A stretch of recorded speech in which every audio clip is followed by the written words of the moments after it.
Welcome back student. तो इस video lecture में हम डिस्कस करेंगे एक्टिवेशन एनर्जी को कि एक्टिवेशन एनर्जी क्या होती है और किस तरह से एंजाइम एक्टिवेशन एनर्जी को डिक्रीज करती है। अब ये जो टॉपिक है एंजाइम चैप्टर में one of the confusing topic in the chapter enzymes. तो हम जितनी भी कॉन्सेप्ट यहाँ पर यूज़ हुए हैं इनको हम इजी वे में लर्न करने की कोशिश करेंगे। सो स्टार्ट करते हैं एक्टिवेशन एनर्जी को। अब देखिए जितनी भी हमारे पास केमिकल रिएक्शंस होते हैं, इवन जो एक्सर्गोनिक रिएक्शंस होते हैं जो कि स्पॉन्टेनियसली प्रोसीड करते हैं, इनको भी स्टार्ट करने के लिए क्या होती है, कुछ एनर्जी रिक्वायरमेंट होती है और इसी को हम बेसिकली कहते हैं एक्टिवेशन एनर्जी। केमिकल रिएक्शंस को प्रोसीड करने के लिए एक्टिवेशन एनर्जी की रिक्वायरमेंट ऐसे है जैसे आप किसी बाल को हेल से नीचे फेंक देते हैं। लेट्स सपोज ये हमारे पास एक हेल है और इससे मुझे ये बॉल नीचे फेंकना है। तो यहाँ पर देखिए बॉल हमारे पास इधर है, तो इस बॉल को यहाँ पर इस क्रेस्ट तक लाने के लिए मुझे जो एनर्जी रिक्वायर्ड होती है इसी को हम बेसिकली एक्टिवेशन एनर्जी कहते हैं। आगे यहाँ पर जब बॉल पहुंच जाते हैं तो ये नीचे खुद बहुत रोल अप करके ग्राउंड में आ जाएगा, लेकिन यहाँ तक पहुंचने के लिए, इस हेल की क्रेस्ट तक पहुंचने के लिए मुझे क्या होती है, एनर्जी की रिक्वायरमेंट्स होती है। तो ये एनर्जी बेसिकली कहलाती है एक्टिवेशन एनर्जी। तो ये है एक्टिवेशन एनर्जी, यानी किसी रिएक्शंस को प्रोसीड करने के लिए, स्टार्ट करने के लिए क्या होती है, कुछ एनर्जी की रिक्वायरमेंट्स होती है और यही एनर्जी कहलाती है एक्टिवेशन एनर्जी। अगर with the reference to the enzyme में इन एक्टिवेशन एनर्जी को एक्सप्लेन करूँ तो एक्टिवेशन एनर्जी वो मिनिमम अमाउंट ऑफ एनर्जी है जो किसी सब्सट्रेट को प्रोडक्ट में कन्वर्ट करने के लिए रिक्वायर होती है। तो ऐसी एनर्जी को हम कहते हैं एक्टिवेशन एनर्जी। अब ये जो एक्टिवेशन एनर्जी है इसको हम स्टार्टिंग एनर्जी कहते हैं, क्योंकि ये किसी रिएक्शंस को स्टार्ट करने के लिए क्या होती है, रिक्वायर्ड होती है। तो इस वजह से एक्टिवेशन एनर्जी को हम स्टार्टिंग एनर्जी भी कहते हैं। इसके अलावा इसको हम बैरियर एनर्जी भी कहते हैं, क्योंकि जब ये एक्टिवेशन एनर्जी का ये जो बैरियर्स है, आप फिगर में देखिए ये जो बैरियर्स है यहाँ से यहाँ तक, ये जो बैरियर्स है, अगर ये बैरियर्स किसी सब्सट्रेट या रिएक्टेंट क्रॉस करे तो ये प्रोडक्ट में कन्वर्ट होगा। So that's why activation energy it is called as the barrier energy. अब एक्टिवेशन एनर्जी को हम बेसिकली, इसकी यूनिट है किलो जॉल पर मोल्स, ये इसकी यूनिट्स है। अब जो रिएक्शंस आउटसाइड द बॉडी होते हैं तो इनको बेसिकली क्या होती है, एक्टिवेशन एनर्जी प्रोवाइड करने के लिए हम टेम्परेचर का यूज़ करते हैं। सिंपली हम टेम्परेचर को राइज करते हैं, जैसे हम हीट देते हैं, तो ये बेसिकली क्या करते हैं, ये एक्टिवेशन एनर्जी रिएक्टेंट को प्रोवाइड करती है जिसकी वजह से रिएक्टेंट प्रोडक्ट में कन्वर्ट होता है।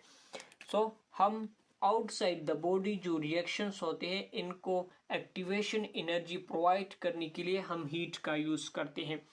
अब अगर लिविंग ऑर्गेनिजम्स की बात करें तो लिविंग ऑर्गेनिज्म में हम राइजिंग और टेम्परेचर और हीट को यूज़ नहीं कर सकते, क्योंकि लिविंग ऑर्गेनिजम्स की जो बॉडी होती है वो बनी होती है प्रोटीन से, और प्रोटीन जब आप हीट देते हैं तो प्रोटीन का स्ट्रक्चर्स क्या होता है, डीनेचर्स होता है। इसके अलावा बॉडी के अदर फंक्शंस भी अफेक्ट होती हैं।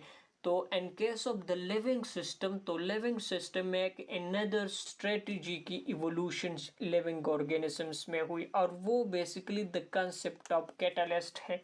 तो लिविंग ऑर्गेनिज्म में बेसिकली यही एक्टिवेशन एनर्जी को कम करने के लिए कैटलिस्ट का इवोल्यूशन हुआ और वो कैटलिस्ट हमारे पास है एंजाइम। तो एंजाइम बेसिकली क्या करते हैं, किस तरह से एक्टिवेशन एनर्जी को अफेक्ट करता है। तो अब देखिए ये हमारे पास एक रिएक्शन है जो कि बुक में दिया हुआ है। लेट सपोज हमारे पास है हाइड्रोजन परऑक्साइड्स। तो ये हाइड्रोजन परऑक्साइड जब प्रोडक्ट में कन्वर्ट होता है तो इससे बनता है water molecules along with this oxygen molecule की प्रोडक्शंस होती हैं। तो अब अगर यही रिएक्शन से इनको विदाउट द एंजाइम हम करना चाहते हैं तो इनके लिए basically 86 kilo joule for more energy required होती है।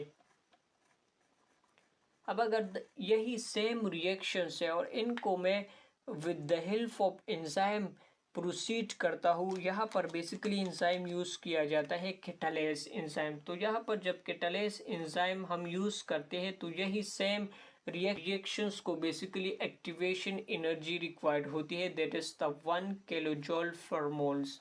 तो सिंपली आप यहाँ पर देख सकते हैं कि एंजाइम के ऐड होने से क्या होती है, बेसिकली एक्टिवेशन एनर्जी डिक्रीज होती है।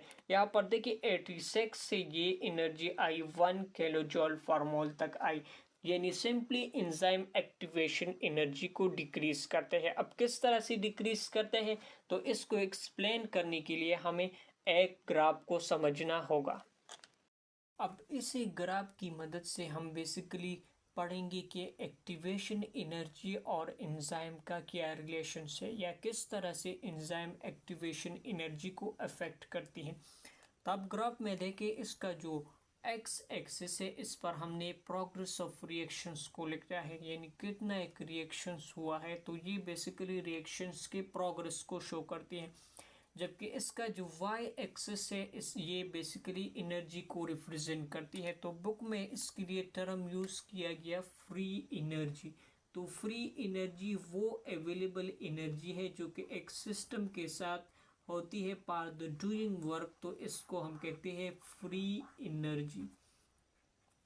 अब आप जब हम इन दोनों के दरमियान ग्राफ ड्रा करेंगे तो हमारे पास एक कर्व आता है जिसको हम कहते हैं बैरल शेप कर्व्स। तो ये बेसिकली इन दोनों के दरमियान जब हम रिलेशंस को देखेंगे तो हमारे पास बैरल शेप कर्व आता है। अब इस ग्राफ में देखिए हमारे पास ए बी हमारा सबट्रेट है जिसको कन्वर्ट होना है इस प्रोडक्ट में। कंपेयर टू द प्रोडक्ट अगर सबट्रेट को हम देखें तो ये हाई एनर्जी स्टेट में है as compare to the product. तो ये इसके पास कुछ एनर्जी है, क्योंकि जो भी सब्सटेंस होती है उनके साथ अपनी ही एनर्जी होती है जिसको हम कहते हैं पोटेंशियल एनर्जी। तो ये सबट्रेट के पास अपनी ही एनर्जी है।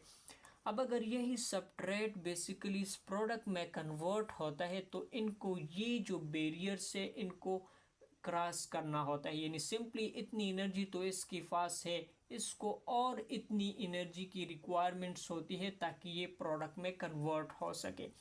तो ये बेसिकली ये जो एनर्जी है इसी को हम कहते हैं एक्टिवेशन एनर्जी। तो ये बेसिकली रिप्रेजेंट करती है एक्टिवेशन एनर्जी।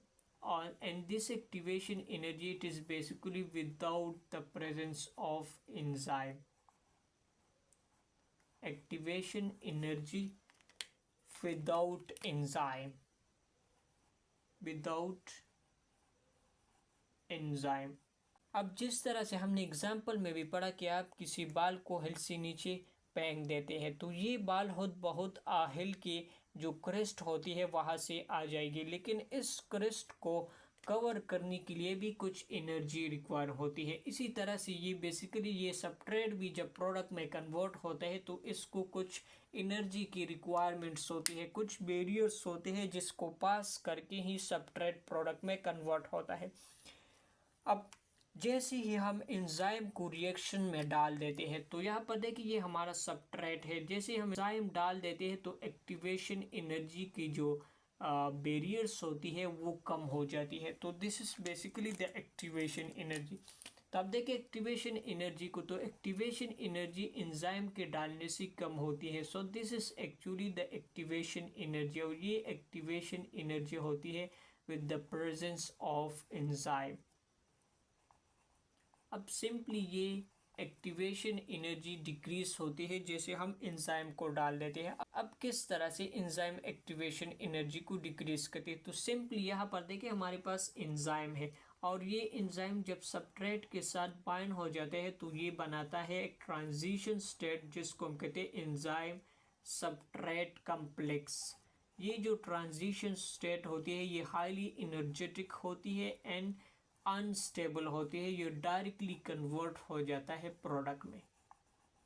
तो सिंपली एक स्टेप रिएक्शन को बेसिकली एंजाइम बनाता है, इंटरमीडिएट स्टेप में कन्वर्ट करता है एंजाइम, जिसकी वजह से बेसिकली ये जो ट्रांजिशन स्टेट होती है इनको एनर्जी रिक्वायरमेंट कम होती है, जिसको हमने नाम दिया एक्टिवेशन एनर्जी का। और सिंपली आप इसी तरह से भी कह सकते हैं ये जो कॉम्प्लेक्स है ए बी कॉम्प्लेक्स यानी एंजाइम सब्सट्रेट कॉम्प्लेक्स, इनको स्टेबलाइज करके बेसिकली एंजाइम क्या करते हैं, एक्टिवेशन एनर्जी को रिड्यूस कर देता है। So this is actually the main reason कि किस तरह से एंजाइम एक्टिवेशन एनर्जी को डिक्रीज करती है। अब यहाँ पर आपने समझना है कि ये जो एंजाइम है ये बेसिकली क्या करती है, एक्टिवेशन एनर्जी सप्लाई नहीं करती। ये आपने रिमेंबर करना है कि basically enzyme activation energy supply नहीं करती, बल्कि रेट ऑफ रिएक्शंस को इंक्रीज करते हैं। तो रेट ऑफ रिएक्शंस को इंक्रीज करने के लिए बेसिकली क्या बनाते हैं, ट्रांजिशन स्टेट की फॉर्मेशन करती है, जिसकी वजह से एक्टिवेशन एनर्जी लो होती है। So this is overall about the activation energy और किस तरह से एंजाइम एक्टिवेशन एनर्जी को डिक्रीज करती है। आई थिंक आपको समझ आया होगा। फिर भी अगर कोई क्वेश्चंस है, डाउट है, तो आप कमेंट सेक्शन में पूछ सकते हैं। मिलते हैं अगली वीडियो लेक्चर में। Thank you so much.